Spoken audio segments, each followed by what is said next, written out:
चलिए हम स्टार्ट करते हैं। इन्वेस्टमेंट अकाउंट में वेरिएबल इनकम बियरिंग इन्वेस्टमेंट, एक एग्जांपल से हम ये समझते हैं। अगर किसी इन्वेस्टर ने इन्वेस्ट किया है किसी कंपनी के शेयर्स में, तो उसे डिविडेंड मिलेगा। और क्योंकि ये डिविडेंड सर्टेन नहीं है, कंपनी की इनकम पर डिपेंड करेगा, तो ये वेरिएबल इनकम बियरिंग इन्वेस्टमेंट कहलाएगा। तो एग्जाम्पल इन्वेस्टमेंट अकाउंट का, इन्वेस्टमेंट अकाउंट इस तरह से डेट का कॉलम जरूर बनाए, डेट वाइज इंफॉर्मेशन हो तो।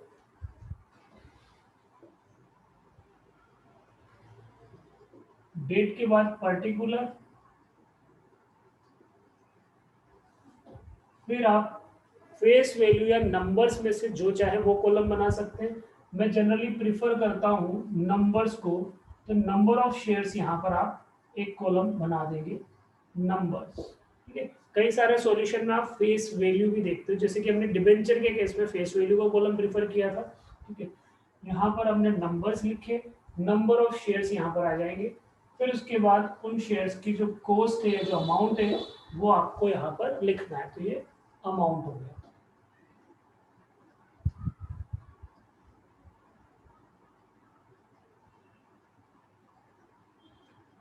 इसी तरह से यही सारे कॉलम अब क्रेडिट साइड में भी आप बना देंगे। डेट, पर्टिकुलर,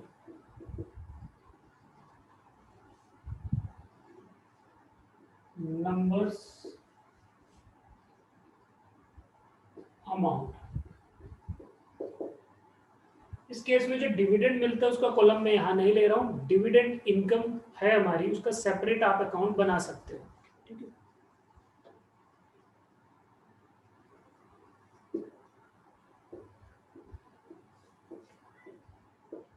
अभी हम मानते हैं कि फर्स्ट डे 1 अप्रैल 2020 से ये अकाउंटिंग शुरू हुई है, 1/4/2020। और इसके पास ओपनिंग बैलेंस रहा होगा, कुछ ओपनिंग बैलेंस था, वो हम लिखते हैं टू बैलेंस बीडी के फॉर्म में। To balance BD, 2000 number of shares इसके पास थे, 2000 नंबर ऑफ शेयर्स, जो कि 2 लाख रुपीज के थे। ठीक है। 2 लाख रुपए के इसके पास 2000 शेयर रहे हैं। ये ओपनिंग बैलेंस। अब क्या क्या पॉसिबिलिटीज है, ये और शेयर खरीदेगा या ये और शेयर बेचेगा, इस तरह से ट्रांजैक्शन चलता रहेगा, अपना इन्वेस्टमेंट अकाउंट कंप्लीट करता जाएगा। हम मानते हैं कि इसने यहाँ अप्रैल के बाद 1 जून को कुछ शेयर्स परचेज किए, तो हमने लिखा बैंक, एंट्री पास हो गई, investment account debit to bank. इस तरह से ये एंट्री पास हो गई। 1 जून को शेयर्स खरीदने की, कितने शेयर खरीदा, मान लो 1000 शेयर्स। 1000 शेयर्स की मार्केट में रेट 110 चल रही है, तो 110 के हिसाब से 1,10,000 का ये इसने शेयर परचेज कर लिया। ठीक है। शेयर परचेज करने के बाद अब ये शेयर्स क्या करेगा, बेचेगा। ठीक। बेचने की इंफॉर्मेशन है वो हम यहाँ लिख लेते हैं, मान लीजिए। अब बेचने के साथ साथ कुछ 2-3 और इश्यूज यहाँ कवर करने हैं हमें, जिसको हम बोलते हैं राइट इशू, और एक होगा आपका जो कहलाएगा आपका बोनस इशू। तो राइट और बोनस के कॉन्सेप्ट को पहले हम ले लेते हैं, बेचने से पहले, शेयर सेल करने से पहले। तो बोनस शेयर्स को हम साथ में लेते हैं। क्वेश्चन में किसी एक पर्टिकुलर डेट पर कंपनी बोनस बांट रही है, और ऐसा इंफॉर्मेशन है क्वेश्चन में कि हर 3 शेयर के बदले 1 शेयर बोनस मिलेगा। तो वो डेट आ गई जिस दिन बोनस मिलना था, हम वो यहाँ डेट लिखते हैं। मान लीजिए 1 अगस्त को इसे बोनस मिला। ठीक है। तो 3 के बदले 1, तो इसके पास कितने शेयर है, नंबर ऑफ शेयर 3000, इसलिए मैं नंबर्स लिखता हूँ ताकि वो कैलकुलेशन आपको यहाँ ईजी हो जाए। तो 3000, 3000 शेयर के बदले उसे 1 शेयर बोनस मिलने वाला है। तो आप यहाँ पर नंबर्स में 1000 और इंक्लूड करोगे। ठीक है। चलिए अभी मुझे बताओ, इस केस में जनरल एंट्री क्या पास होगी जब इन्वेस्टर को बोनस शेयर रिसीव हुआ है। फटाफट से आप एंट्री मैसेज करना शुरू करो। इन्वेस्टर को जब 3000 शेयर्स के बदले 1000 शेयर्स बोनस मिले, और अब उसका total number of share bonus shares 4000 हो चुके, तो ऐसे केस में क्या एंट्री पास की जानी चाहिए।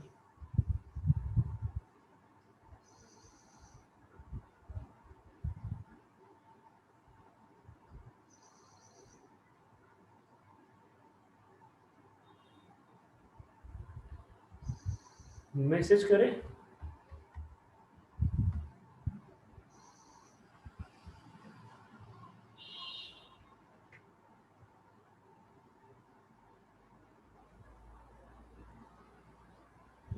रजत ने मैसेज किया है, investment account debit to bonus shares. ये एक एंट्री पास हुई है, investment account debit to bonus shares.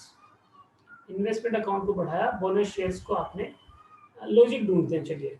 Investment account debit किया आपने, ये ऐसा लगता है क्योंकि इन्वेस्टमेंट इंक्रीज हो रही है ना, तो हमने उसको बढ़ा दिया।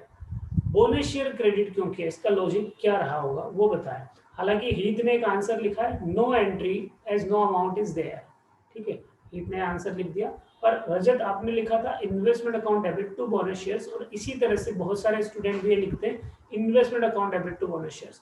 तो मैं हीत की बात से एग्री हूँ, आप ये बात समझ लें, यहाँ एंट्री पास नहीं होती क्योंकि कोई अमाउंट नहीं है। आपको पता है मॉडलिटी कॉन्सेप्ट जो कहता है, उसके बाद money measurement concept. Money measurement concept क्या बोलता है कि कोई ट्रांजैक्शन जिसमें मनी इन्वॉल्व नहीं है वो आप रिकॉर्ड नहीं कर सकते, या किसी भी ट्रांजैक्शन को जब आप मनी में मेजर नहीं कर सकते तो वो रिकॉर्ड नहीं करना चाहिए। ठीक है, नंबर ऑफ शेयर्स इंक्रीज हुए इसलिए हमने केवल नंबर के कॉलम में अमाउंट लिखा। ये किस बात से इंक्रीज हुए इसलिए आप ये पर्टिकुलर में बताना चाह रहे हो, पर क्योंकि अमाउंट नहीं है यहाँ पर इसलिए एंट्री तो पास नहीं होने वाली। ठीक है, तो अगर हम सेपरेट एंट्री की बात करें तो कोई एंट्री पास नहीं होगी, सिर्फ नंबर्स बढ़ाने के लिए कि शेयर्स के नंबर्स इंक्रीज हुए वो आपको यहाँ पर लिखना पड़ेंगे। तो आप देखिए investment account debit to bonus share, मैं क्लियर करता हूँ, ये बोनस शेयर कोई अकाउंट ओपन नहीं हो रहा है, सिर्फ और सिर्फ एक इंडिकेशन है कि ये नंबर ऑफ शेयर्स इंक्रीज हो रहे हैं बोनस शेयर की वजह से, इसलिए यहाँ लिखा। अगर ये आपका कोई अकाउंट होता तो उसमें अमाउंट आता, यहाँ अमाउंट नहीं लिखा जाएगा क्योंकि ये फ्री ऑफ कॉस्ट मिलता है। फ्री ऑफ कॉस्ट, कोई एंट्री नहीं, कोई अमाउंट नहीं। ठीक है, तो बात समझ में आ गई, बोनस की एंट्री नहीं की जाती। हाँ, कंपनी अगर बोनस शेयर्स की एंट्री करेगी तो वो कर सकती है क्योंकि उसके पास से कुछ रिजर्व्स यूटिलाइज हुए होंगे, उसकी कैपिटल इंक्रीज हुई होगी, वहां कंपनी के केस में कंपनी अपने यहाँ पर अकाउंटिंग एंट्री पास कर रही है। पर इन्वेस्टर को एंट्री नहीं करनी है, फ्री ऑफ कॉस्ट मिला है, कोई पैसा इन्वॉल्व नहीं है, तो आप उसे रिकॉर्ड नहीं करोगे। क्लियर है, तो ये चीज यहाँ पर हमने डिस्कस करी, नंबर्स इंक्रीज हो गए। अब राइट इशू के कॉन्सेप्ट पर आते हैं। राइट इशू का कॉन्सेप्ट बहुत इंपॉर्टेंट है, उसको एक बार समझते हैं इस तरफ, फिर मैं यहाँ मिटा दूंगा। तो राइट इशू, जो ये शेयर होल्डर है इन्होंने कम राइट बेसिस पर शेयर खरीदे होंगे, मतलब फ्यूचर में अगर कंपनी इसी तरह के शेयर फिर से इशू करेगी तो पहले इन्हें ऑफर किया जाएगा, पहले इन्हें पूछा जाएगा कि क्या आप हमारी कंपनी के शेयर्स लेना चाहते हैं। अगर ये इंटरेस्टेड है तो इन्हें राइट इशू प्राइस पर ये शेयर्स दे दिए जाएंगे। तो आज इनके पास राइट्स है, पहले ही कंपनी डिक्लेयर करती है कि कंपनी कितने शेयर्स के बदले कितने शेयर राइट इशू देने वाली है। तो हम यहाँ पर एग्जाम्पल मानते हैं कि हर 2 के बदले 1 share as a right issue किया जा सकता है, 2 के बदले 1। अब यहां पर उसको कितना राइट शेयर्स मिलने वाले हैं वो हम देखते हैं। 2:1 लिख देता हूं, 2 के बदले 1, हर 2 के लिए 1, तो टोटल राइट्स उसका बनता है कितना, पूरे कैलकुलेशन करते हैं। टोटल 4000 शेयर्स है, डिवाइड बाय 2, तो उसका राइट्स बनता है मल्टीप्लाई बाय 1, तो 2000 शेयर्स का उसका राइट्स बनता है। तो 2000 शेयर्स है ना, तो 2000 शेयर उसके हो गए।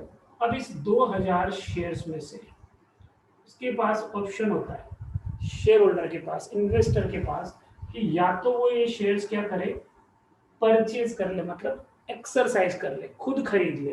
ठीक है, या वो इस शेयर्स को क्या करे, बेच दे। ठीक है, दोनों ही ऑप्शन में वो पूरी तरह से इन्वॉल्व हो सकता है, पूरे शेयर्स बेच सकता है, पूरे शेयर्स खरीद सकता है, या दोनों का कॉम्बिनेशन। तो बहुत सिंपल सी चीज है।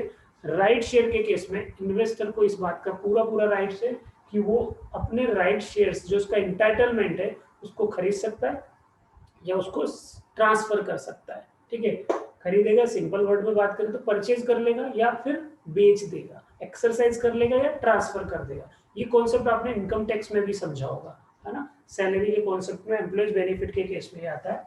तो अभी हम यहाँ पर बात करने वाले हैं कि दोनों का कॉम्बिनेशन, ताकि दोनों की एंट्रीज आपको समझ में आए।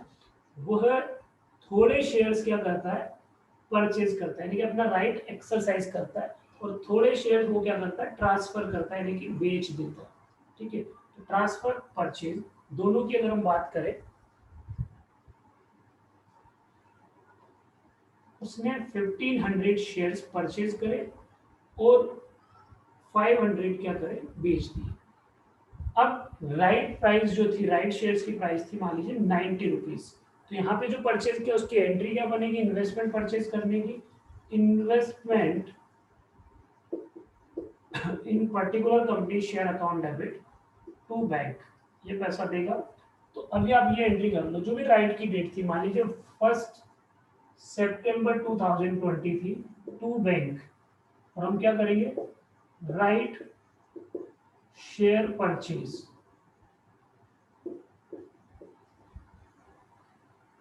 राइट शेयर्स परचेज कितने, 1500 परचेज करा। रेट क्या थी, 90 रुपीज था, कंपनी ने कम पर दिया है तो अच्छी बात है। तो 90 के हिसाब से ये कैलकुलेशन हो जाएगी हमारी, 1500 इंटू 90, 135।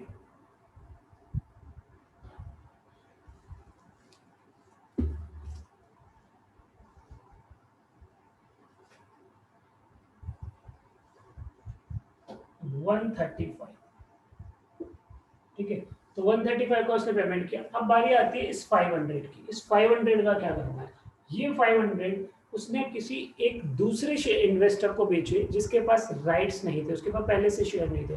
पर अगर आप किसी को अपने राइट्स बेचते हो तो फिर वो कंपनी में शेयर्स खरीद सकता है। तो इसने ये राइट्स जो था, ये 20 रुपीज पर शेयर के हिसाब से उसे ट्रांसफर कर दिया, 20 रुपीज पर शेयर। तो उसको कितने रुपए मिलने वाले हैं यहाँ पर, आप चेक करेंगे, 10,000 रुपीज। तो 10,000 रुपीज इस शेयर होल्डर को मिल गए अपने राइट को ट्रांसफर करने के बदले।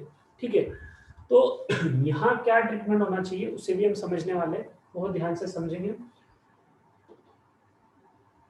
वापस देखते हैं, 2000 शेयर्स का राइट्स था, उसमें से उसने 1500 खरीदे और 500 क्या करे, अपने राइट्स को ट्रांसफर कर दिया। यहाँ एक इंपॉर्टेंट पॉइंट आपको समझना है, आपको ये देखना पड़ेगा कि राइट इशू के बाद इसकी टोटल कॉस्ट पर क्या इफेक्ट आया, इस इन्वेस्टर की टोटल कॉस्ट पर क्या इफेक्ट आया आफ्टर राइट इशू। ठीक है, तो आप टोटल कॉस्ट देखिए, अगर क्वेश्चन में ऐसी कोई इंफॉर्मेशन है कि राइट इशू के बाद कॉस्ट डिक्रीज हो गई है, कॉस्ट डिक्रीज हो गई, इन्वेस्टमेंट की जो फाइनल कॉस्ट है, जो टोटल कॉस्ट है, वो क्या हो चुकी है, डिक्रीज हो चुकी है। तो पहले हम उस कॉस्ट की रिकवरी इस जो इन्वेस्टमेंट बेचा उससे करेंगे। समझो, उसकी टोटल कॉस्ट 5000 से रिड्यूस हो गई after right issue. Right issue के बाद रेट घटते हैं, है ना, आपको पता होगा, जैसे ही राइट इशू पूरा हो जाता है उसके बाद शेयर की मार्केट वैल्यू डाउन हो जाती है। तो अभी अगर मार्केट वैल्यू डाउन हुई है और 5000 से उसकी टोटल कॉस्ट रिड्यूस हो गई, जो पहले उसका कॉस्ट ऑफ इन्वेस्टमेंट था वो 90,000 का था मान लीजिए, या यहाँ पर जितना भी अमाउंट आ रहा है 2 + 1 3 4, लगभग 4.5 लाख रुपए का उसका टोटल कॉस्ट था, और ये इसको मार्केट में अगर बेचने जा रहा है तो मार्केट में उसको 5,000 रुपए कम मिलने वाले हैं, यानी कि अपनी कॉस्ट की रिकवरी भी नहीं हो पा रही है राइट इशू के जस्ट बाद। तो क्योंकि उसने 10,000 बेचकर रिकवर कर लिए पहले ही ट्रांसफर करके राइट्स को, तो आप उस 5,000 जो रिडक्शन आया उसको पहले आप इन्वेस्टमेंट अकाउंट में एडजस्ट करोगे। 5,000 की कॉस्ट कमाई है तो 5,000 आप यहाँ लिखोगे। अगर 7,000 की कॉस्ट रिड्यूस हो गई है मार्केट में राइट इशू के बाद तो 7,000 यहाँ लिखोगे। अगर 10,000 की कॉस्ट रिड्यूस हुई तो 10,000 यहाँ लिखोगे। तो कहने का क्या मतलब निकलता है कि हमारी कॉस्ट की रिडक्शन की रिकवरी हम कहाँ से करेंगे, यहाँ से। ज्यादा ही रिकवरी हो गई, डाउन हो गई है, तो पीएनएल अकाउंट में ट्रांसफर करना शुरू करेंगे, पर अप टू 10,000 आप ये इन्वेस्टमेंट की कॉस्ट की रिकवरी यहाँ करेंगे। ठीक है, राइट बेचने पर अगर कोई लॉस ही नहीं हुआ, आपकी जो कॉस्ट है वो डाउन नहीं होती, मार्केट में अभी भी प्राइस अच्छी है, तो फिर आपको यहाँ लिखने की जरूरत नहीं, फिर आप ये सीधा प्रॉफिट पीएनएल में ट्रांसफर कर सकते हो। तो दो बातें आपको देखना है, क्वेश्चन में कॉस्ट जो है उसकी डाउन हुई है, अगर डाउन हुई है तो आप ये या जितनी भी रिकवरी हुई है आपको ट्रांसफर करके वो आप कॉस्ट के अगेंस्ट में एडजस्ट करोगे, यानी कि ये कॉस्ट थी, डाउन हुई है, तो यहाँ पर आप उसको लिख सकते हो, कॉस्ट को मैच कर सकते हो। पर अगर क्वेश्चन में कॉस्ट नहीं पता चल रही है या पता चल रहा है कि उसकी कॉस्ट बढ़ी हुई है, कोई प्रॉब्लम नहीं है, तो फिर आप ये जो ट्रांसफर किया अमाउंट है सीधा पी&एल में ले जाओगे। मैं आपको बता दूं कुछ टाइम पहले तक स्टडी मटेरियल, क्योंकि जब आप क्वेश्चन पढ़ोगे ना आप उसको डिसाइड नहीं कर पाओगे कि कॉस्ट की जो उसकी फाइनल पोजीशन है उससे कॉस्ट की जो है कॉस्ट डाउन हो रही है या कॉस्ट बनी हुई है अपनी जगह, ठीक है। तो जब हम डिसाइड नहीं कर पाते तो पहले कुछ टाइम तक ये स्टडी मटेरियल में सीधा यहाँ लिखा जाता था, आप लिख देते थे डेट, लिखा जिस दिन बेचा उसने अपना राइट्स, यहाँ लिखा बाय बैंक, नंबर्स में कुछ नहीं लिखते थे क्योंकि एक्चुअल में नंबर ऑफ शेयर्स नहीं बेचे, सिर्फ राइट्स बेचा है, तो नंबर्स में कुछ नहीं लिखकर हम पूरा अमाउंट यहाँ लिख देते थे, ठीक है। पर अभी जो कुछ टाइम पहले से लेटेस्ट स्टडी मटेरियल की बात करें या उससे पुराने की बात करें तो वहां पर वो सीधे सीधे इस रिकवरी को या इस ट्रांसफर के अमाउंट को पी&एल में ट्रांसफर करता है, ठीक है। तो आपको भी वही करना है जो लेटेस्ट स्टडी मटेरियल में दोनों तरह के आंसर हुआ करते थे, पुराने में कुछ और था, नए में कुछ और है। तो अभी आपको क्या करना है, ये जो रिकवरी है ये पी&एल में ट्रांसफर करना है जब तक कि आपको क्वेश्चन में क्लियर इन्फॉर्मेशन नहीं है टोटल कॉस्ट के बारे में कि कॉस्ट रिड्यूस हुई है या कॉस्ट अभी भी ठीक चल रही है, उसकी कॉस्ट पर कॉस्ट से ज्यादा उसकी मार्केट वैल्यू है, ठीक है। ये एक सेपरेट कॉन्सेप्ट है, आपके नोट्स में है, मैं उसको अलग से बताऊंगा। फिर फिलहाल यहाँ इस एग्जांपल की बात करें तो मैं इसको कंक्लूड कर देता हूँ। अगर आपके राइट्स इशू के बाद आपकी जो टोटल कॉस्ट मार्केट प्राइस से कम हो जाती है तो मार्केट वैल्यू उसकी मान लीजिए जो कुछ है वो कम हो गई और आपकी कॉस्ट ज्यादा है, तो आपकी कॉस्ट में जितना रिडक्शन आया उतने रिडक्शन की रिकवरी आप कहाँ से करोगे, जो आपने शेयर ट्रांसफर किए। पर अगर आपकी कॉस्ट डाउन नहीं होती, मार्केट प्राइस अभी भी बनी हुई है, तो फिर आप इस पूरे ट्रांसफर किए अमाउंट को या जो ट्रांसफर से हुए अमाउंट को आप सीधे सीधे पी&एल में ट्रांसफर करोगे और अपनी गेन मानोगे, ठीक है। अब आपको क्वेश्चन में पता नहीं चल रहा है, कुछ बताया हुआ नहीं, तो क्या करना है, सीधा प्रॉफिट एंड लॉस में ट्रांसफर करना है। इसलिए मैं भी यहाँ पर कुछ नहीं कर रहा हूँ। प्रॉफिट एंड लॉस में ट्रांसफर करोगे तो क्या करोगे, bank account debit to P&L, फिर नरेशन में आप लिख दोगे राइट्स सोल्ड, ठीक है। तो bank account debit to P&L, तो यहाँ पर लिख देता हूँ ट्रांसफर टू पी&एल अकाउंट। इसके लिए आप स्टडी मटेरियल के क्वेश्चंस फॉलो करना, वहां आपको मिल जाएगा। तो इसका इफेक्ट यहाँ नहीं लेना, ये जो है वो इफेक्ट ले लिया आपने। तो देखो आपका कॉन्सेप्ट आ गया, एक ओपनिंग बैलेंस हो चुका है, नया परचेज कर लिया, बोनस इश्यू का कॉन्सेप्ट आपने डिस्कस कर लिया, उसके बाद राइट शेयर्स या राइट इश्यू का कॉन्सेप्ट आपने डिस्कस कर लिया। अब बारी आती है यहाँ पर इन्वेस्टमेंट बेचने और डिविडेंड कलेक्शन की। तो हम इन्वेस्टमेंट बेचने की बात कर लेते हैं, उससे पहले डिविडेंड की बात कर लेते हैं ना। डिविडेंड से रिलेटेड पॉइंट यहाँ मैं करता हूँ। अब जो डिविडेंड होता है ना वो दो तरह का होगा, एक होगा आपका पोस्ट एक्विजिशन डिविडेंड और एक होगा प्री एक्विजिशन डिविडेंड। इस तरह के क्वेश्चन में जनरली बोनस और राइट को डिविडेंड के लिए इंटाइटल नहीं माना जाता है। साफ लैंग्वेज लिखी होती है क्वेश्चंस में कि bonus shares and right shares are not entitled to dividend. तो डिविडेंड के लिए उनको इंटाइटलमेंट नहीं है, तो आपको डिविडेंड वाली कैलकुलेशन उनके लिए नहीं करनी। तो फिर किसके लिए करनी है, इसको तो डिविडेंड मिलना नहीं है, इसको मिलना नहीं है, तो आपको जो डिविडेंड की बात करनी है वो ओपनिंग बैलेंस और अभी अभी खरीदे गए शेयर्स को देना है। तो इनमें से देखना है कि पोस्ट एक्विजिशन डिविडेंड किसे मिल रहा है, प्री एक्विजिशन डिविडेंड किसे मिल रहा है। ये बड़ा कंफ्यूजन वाला पॉइंट रहता है, वो स्टूडेंट समझ नहीं पाता कि पोस्ट किसे मानना है, प्री किसे मानना है, ध्यान से समझना, ठीक है। अब इसके पास दो तरह के शेयर्स हैं, उन दोनों को डिविडेंड मिलना है, एक जो स्टार्टिंग में चले हुए आ रहे थे ओपनिंग, और एक इसने अभी क्या खरीदा है ड्यूरिंग द ईयर खरीदा है। तो purchase during the year opening में और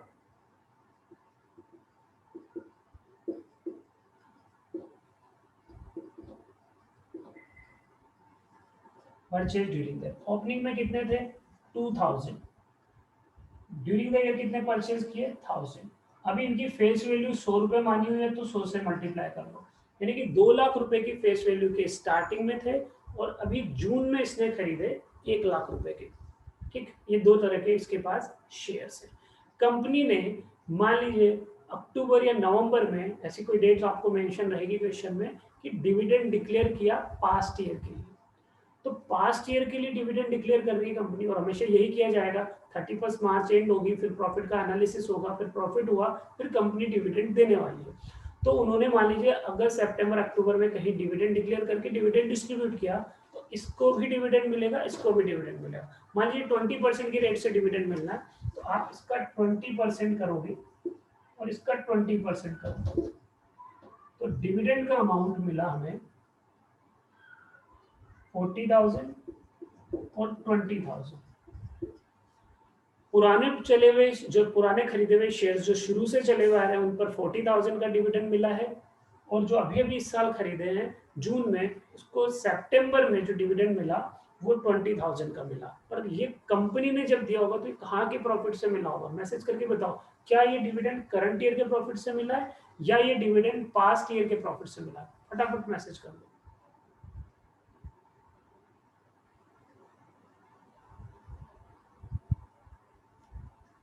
पास्ट ईयर की है ना, बिल्कुल। तो एक चीज और क्लियर करो, सभी ने मैसेज किया past past past past year.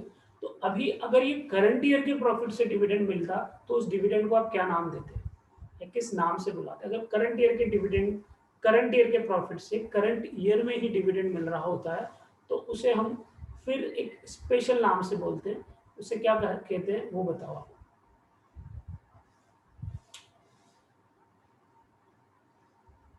बिल्कुल, खुशी ने आंसर किया है, चिराग ने भी आंसर कर दिया, रजत ने भी। इसको कहा जाता है एंट्रीम डिविडेंड। अगर कंपनी अपने करंट ईयर के प्रॉफिट से करंट ईयर में ही डिविडेंड बांटती है तो वो एंट्रीम डिविडेंड कहलाता है। फिलहाल हम एंट्रीम डिविडेंड की बात यहाँ नहीं कर रहे, हम ये कह रहे हैं कि आपको ये डिविडेंड मिला, और ये डिविडेंड कहाँ से मिल रहा है? पिछले सालों के प्रॉफिट से। ठीक है, केवल डिविडेंड वर्ड दिया जाता है ना तो फाइनल डिविडेंड कहलाता है। फाइनल डिविडेंड आपको ईयर एंड होने के बाद मिल रहा है। ठीक है, तो हमने 31 मार्च जो 2020 था उसका डिविडेंड हमने यहाँ कलेक्ट किया सितंबर 20 में। तो इससे 40,000 मिला ओपनिंग बैलेंसेस पर, और जो 20,000 मिला है वो करंट ईयर के बैलेंसेस पर मिला है। ऐसे केस में ये जो डिविडेंड कहलाएगा ना, ये इसके अक्वायर करने के पहले और बाद के हिसाब से देखना है। देखिए, ये इसने डिविडेंड अक्वायर किए जून जून में, है ना, और उससे पहले के प्रॉफिट से इसको डिविडेंड मिल रहा है, तो यहां मिलने वाला डिविडेंड कहलाएगा pre acquisition dividend. Pre acquisition dividend, समझना, प्री एक्विजिशन डिविडेंड। जिस दिन इसने शेयर अक्वायर किया उससे पहले ही कंपनी प्रॉफिट अर्न कर चुकी थी, और वहां की प्रॉफिट से मिला है, तो किस प्रॉफिट से डिविडेंड मिला है उस हिसाब से आप उसको नाम दोगे। ये पहले के प्रॉफिट से मिल रहा है, तो पहले के प्रॉफिट से तो प्री एक्विजिशन डिविडेंड कहलाएगा। अक्वायर करने के पहले के प्रॉफिट से मिला हुआ डिविडेंड प्री एक्विजिशन डिविडेंड। और यहाँ पर कंपनी ने कुछ बहुत पहले से शेयर खरीदे हुए हैं। ये जो ओपनिंग बैलेंस है स्टार्टिंग से चला हुआ आ रहा है, और ये हर साल प्रॉफिट कमाते हैं, इस पर डिविडेंड मिलता है। मान लीजिए 10 साल पहले का इन्वेस्टमेंट है, या 4 साल पहले का इन्वेस्टमेंट, या 2 साल पहले का इन्वेस्टमेंट है, तो अब क्योंकि इन्वेस्ट कर चुका है, कंपनी प्रॉफिट कमा रही है इसके इन्वेस्टमेंट करने के बाद। तो ये जो शुरू के 2000 है ये इन्वेस्ट पहले से चले हुए आ रहे हैं और कंपनी अर्न करती जा रही है। अब कंपनी प्रॉफिट में से इसको डिविडेंड बांट रही है, तो इसके इन्वेस्टमेंट के बाद कमाए हुए प्रॉफिट से कंपनी डिविडेंड डिस्ट्रीब्यूट कर रही है, इसलिए कहलाएगा पोस्ट एक्विजिशन डिविडेंड, एक्वायर करने के बाद का प्रॉफिट। तो यहां पर क्लियर करो इसको, पोस्ट एक्विजिशन डिविडेंड। ठीक है, जगह नहीं है तो मैं शॉर्ट लिख रहा हूं। तो अभी ये क्लियर हो गया आपको कि प्री एक्विजिशन डिविडेंड क्या होता है, पोस्ट एक्विजिशन डिविडेंड क्या होता है। जिस दिन आप शेयर खरीदते हो उसके बाद के प्रॉफिट से अगर आपको डिविडेंड मिल रहा होता है तो ये पोस्ट एक्विजिशन डिविडेंड, आपके एक्वायर के बाद। और जिस दिन आप शेयर खरीदते हो उससे पहले की प्रॉफिट से आपको डिविडेंड मिल गया, तो ये कहलाता है आपका प्री एक्विजिशन, खरीदने के पहले के प्रॉफिट से। अब इन्हें अलग क्यों किया जाता है? क्योंकि जो आपका पोस्ट एक्विजिशन डिविडेंड होता है ना, यहाँ पर इसको मैं मिटा दूं, थोड़ी सी जगह चाहिए डिविडेंड से रिलेटेड कॉन्सेप्ट डिस्कस करने के लिए। आप इसका स्क्रीनशॉट लेना चाहते हो ले लो, मैं इसको क्लियर करके फिर ये डिविडेंड वाली बात कंटिन्यू करता हूँ।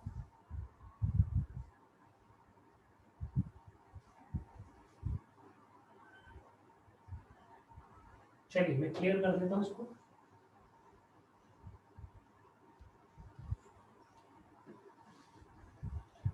अब आपके पास ये दोनों डिविडेंड है, प्री भी है और पोस्ट भी है ना।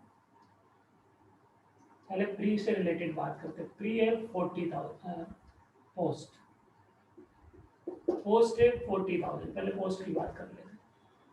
मतलब इसने बहुत पहले से जो शेयर खरीदे हुए आ रहे थे, उसके बाद की जो प्रॉफिट कमाया कंपनी ने, उससे डिविडेंड मिला हुआ आ रहा है।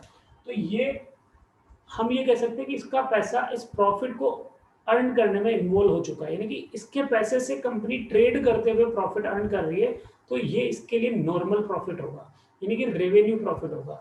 तो पोस्ट एक्विजिशन प्रॉफिट डिविडेंड होता है वो रेवेन्यू प्रॉफिट होता है इन्वेस्टर के लिए, और उसे हम क्या करेंगे, पीएनएल अकाउंट में ट्रांसफर करेंगे। तो एंट्री पास कर लेंगे, bank account debit to dividend और dividend account debit to PNL. आप डायरेक्ट भी लिख सकते हो इस एंट्री को, ठीक है। अमाउंट 40,000 ही देने वाला, bank account debit to PNL direct लिख सकते हैं। तो यहाँ पर इसकी कोई एंट्री नहीं करनी है, किसकी, पोस्ट एक्विजिशन डिविडेंड की। पर जो आपका प्री एक्विजिशन डिविडेंड है, प्री डिविडेंड,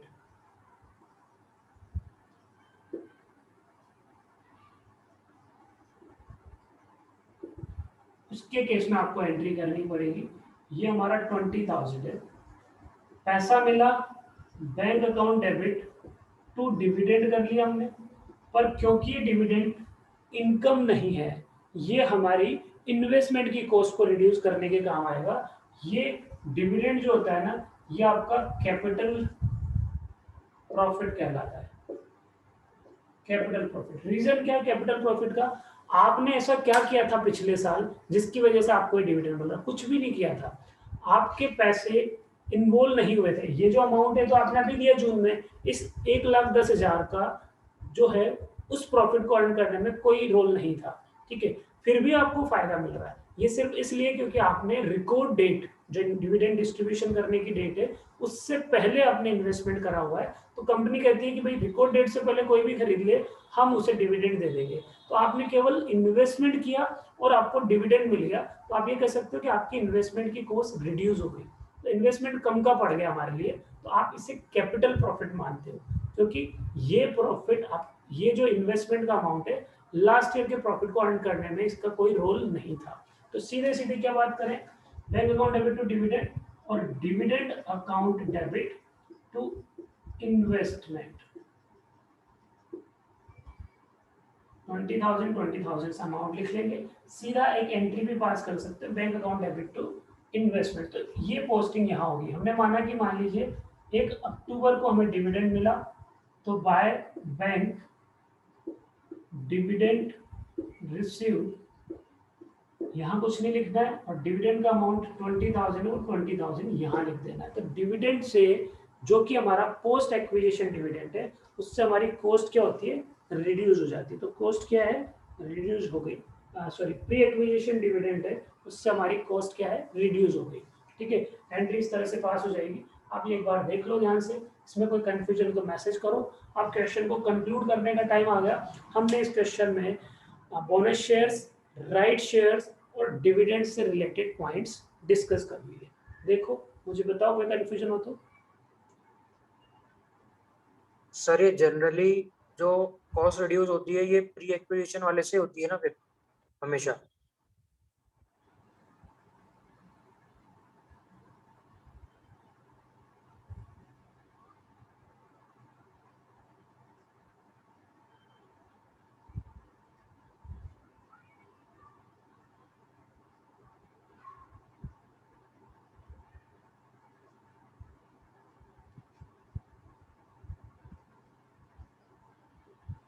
चलिए, कोई कंफ्यूजन नहीं है यहाँ पर, बस इसको हम करते हैं कंप्लीट।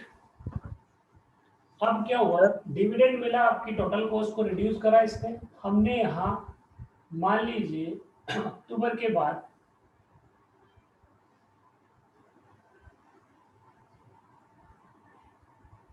31 जनवरी 2021 को कुछ इन्वेस्टमेंट बेच दिया।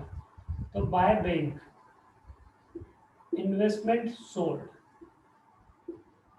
कितना इन्वेस्टमेंट भेज दिया, उसके पास था 2 + 1 3 + 1 4 + 1 500, तो 5500 था। हम मानते हैं कि उसने 3500 का इन्वेस्टमेंट 115 रुपीज, 115 रुपये पर शेयर के हिसाब से बेच दिया। चलिए ऐसा कर लेते हैं, तो 3500 इंटू 115, 4,02,500, 4,02,500 रुपये में ये हमने बेच दिया। ठीक है, जगह का में थोड़ा ध्यान से देख लेना, 4,02,500, बस बात खत्म हो गई। Opening balance, purchase, right shares, bonus shares, dividend, सारे कॉन्सेप्ट आ गए और सेल भी कर दिया। अब आप 31 मार्च 2021 को क्या करेंगे, बैलेंस निकालेंगे, balance CD by balance CD. तो यहाँ नंबर्स कितने बचे उसकी चेक करते हैं, 2 + 1 3 4 5 5 5 0 0 35, तो ये 2000 नंबर ऑफ शेयर्स बचे। अब आपका ये जो 2000 नंबर ऑफ शेयर्स बचा है, इसकी वैल्यू क्या आएगी, क्योंकि मैंने आपको बताया हुआ है कि ये इन्वेस्टमेंट एक करंट इन्वेस्टमेंट है, खरीदा बेचा इस तरह से ट्रांजेक्शन चलते रहते हैं। तो current investment should be valued at cost और नेट रिलायबल वैल्यू या market value which ever is lower. तो आपको क्वेश्चन में मार्केट वैल्यू दी गई होगी कि इस क्वेश्चन की 31 मार्च को क्या मार्केट वैल्यू है।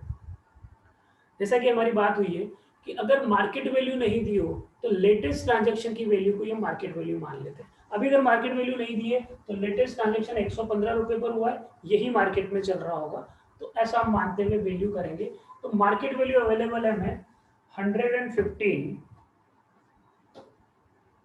ये मैं मिटा रहा हूँ entry,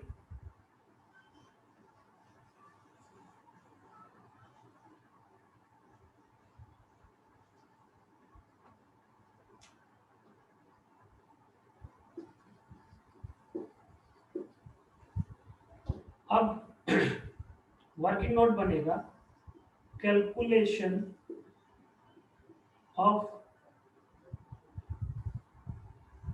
value of closing investment.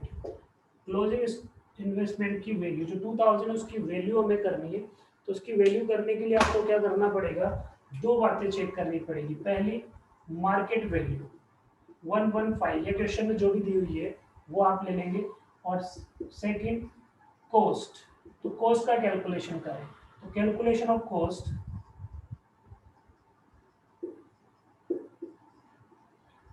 Average cost के बेसिस पर आपको ये कैलकुलेशन करनी होगी। तो देखिए कॉस्ट क्या है, 2000 सबसे पहले उसकी कॉस्ट थी 2 लाख रुपीज, तो 2 लाख रुपए की कॉस्ट प्लस 110 1,10,000 की कॉस्ट प्लस 1,35,000 की कॉस्ट। अब इस कॉस्ट में कोई भी रीजन जो इसकी कॉस्ट को रिड्यूस करता है वो माइनस करेंगे, जैसे कि आपका डिविडेंड का रेशियो ना इसकी कॉस्ट को कम करता है। सेल कोई रीजन नहीं हुआ कॉस्ट कम करने का, उससे तो पूरा इन्वेस्टमेंट ही कम हो जाता, तो हमने बेच ही दिया। तो कोई भी रीजन जो आपका इन्वेस्टमेंट की कॉस्ट को कम करता हो वो आपको लिखना है सिवाय सेल के। तो ये सब अमाउंट हमारी कॉस्ट बढ़ा रहे थे, ये हमारा कॉस्ट को कम कर रहा है, तो हमने 20,000 माइनस किया। 20,000 माइनस करके हम देखते हैं एवरेज कॉस्ट क्या थी हमारे खरीदे हुए गुड्स की या खरीदे हुए इन्वेस्टमेंट की। खरीदे हुए इन्वेस्टमेंट की कॉस्ट थी हमारी 55 के हिसाब से। अगर हम चेक करें 55 नंबर ऑफ शेयर्स थे, तो यहाँ पर एवरेज कॉस्ट आ जाएगी, कैलकुलेट करके देखते हैं, 2 + 110 + 135 -20, ये हुआ 425। 425 जो है 4,25,000 हमारी 5500 यूनिट्स या शेयर की कॉस्ट है। तो 77.2727 बहुत कम कॉस्ट है, तो 77.27 यहाँ पर हम लिख सकते हैं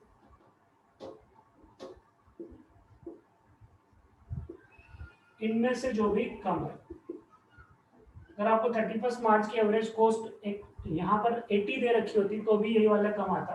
तो अभी क्योंकि 77.27 है, और देखिए सीधी सी बात है, अभी आपको एक रीजन मिल गया कि क्यों हमने वो जो राइट प्रोसीड थी आपको जो 10,000 मिले थे वो यहाँ नहीं लिखी, इन्वेस्टमेंट कॉस्ट कम करने में क्यों नहीं लिखी। क्योंकि इसकी मार्केट में कॉस्ट बहुत ज़्यादा है, मार्केट प्राइस बहुत ज़्यादा है, तो आपकी कॉस्ट रिड्यूस नहीं हुई है। कॉस्ट कितनी है? 77। मार्केट में तो अभी भी 115 पे बिक रहा है। तो जब तक आपकी कॉस्ट से मार्केट वैल्यू डाउन नहीं होती, जब तक लॉस नहीं होता, उस अमाउंट को हम यहाँ पर इन्वेस्टमेंट में एडजस्ट नहीं करते। ये यहाँ जाके क्लियर हो रहा है। मैक्सिमम क्वेश्चन में ये रहेगा कि आपकी कॉस्ट कम रहेगी और मार्केट वैल्यू ज़्यादा रहेगी, इसीलिए हम क्या करते हैं, उसे ट्रांसफर करते हैं सीधे प्रॉफिट में, P&L अकाउंट में। इन्वेस्टमेंट की कॉस्ट रिड्यूस करने के काम में नहीं लेते उस राइट प्रोसीड को जो हमने ट्रांसफर कर दिया था। ठीक है, ये लॉजिक यहाँ पर मिल गया हमें, ये क्लियर हो गया। अभी आप मल्टीप्लाई कर लें वापस, तो वापस मल्टीप्लाई करेंगे तो 7 ये जो आया है इसको सीधा 2000 के हिसाब से मल्टीप्लाई कर लोगे, यहाँ पर मल्टीप्लाई बाय 2000 है ना। ठीक है, तो क्योंकि पॉइंट्स में रह जाए तो आपको पूरे डिजिट से मल्टीप्लाई करना है, तो एग्जैक्ट आंसर आ जाए। 425 हमारा अमाउंट था, 425 डिवाइड बाय 5500 इंटू 2000, तो ये वैल्यू हो जाएगी 154545, 154545। ठीक है, तो 77.2727 मल्टीप्लाई बाय 2000। ठीक है, 154545 चेक कर लेंगे एक बार।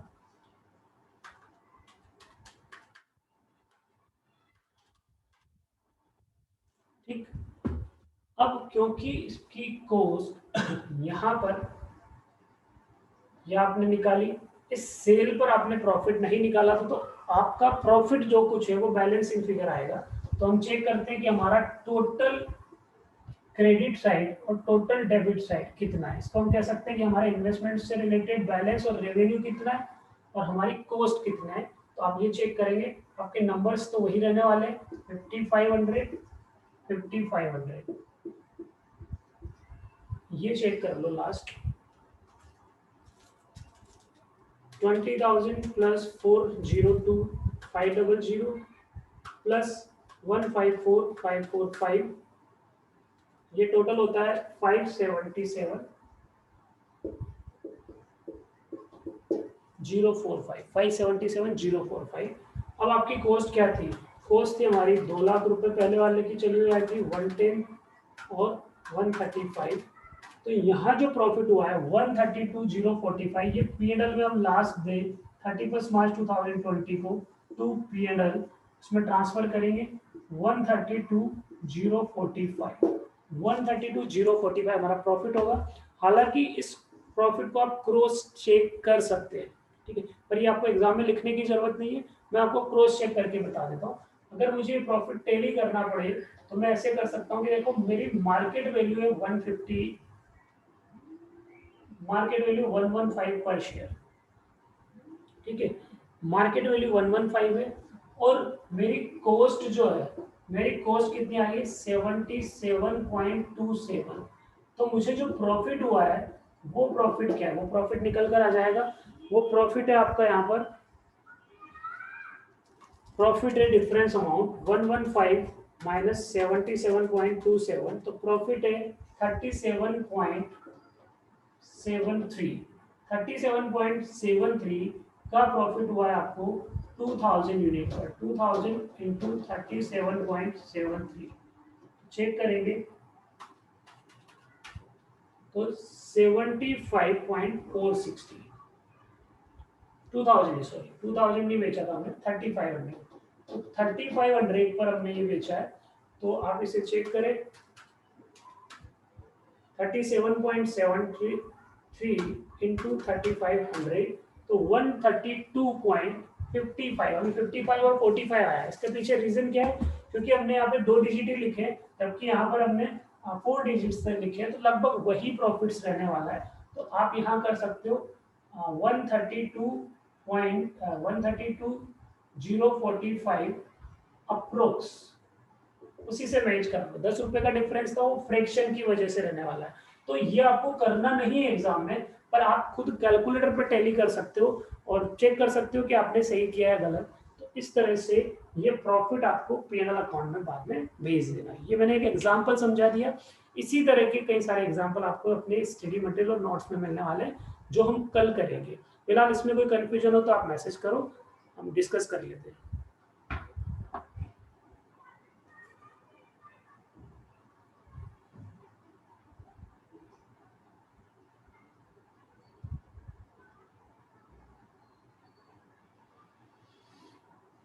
चलिए, अभी कोई कन्फ्यूज़न नहीं है, कोई मैसेज नहीं है, तो मिलते हैं इसके प्रैक्टिकल क्वेश्चन के लिए कल। तब तक बाय, थैंक यू।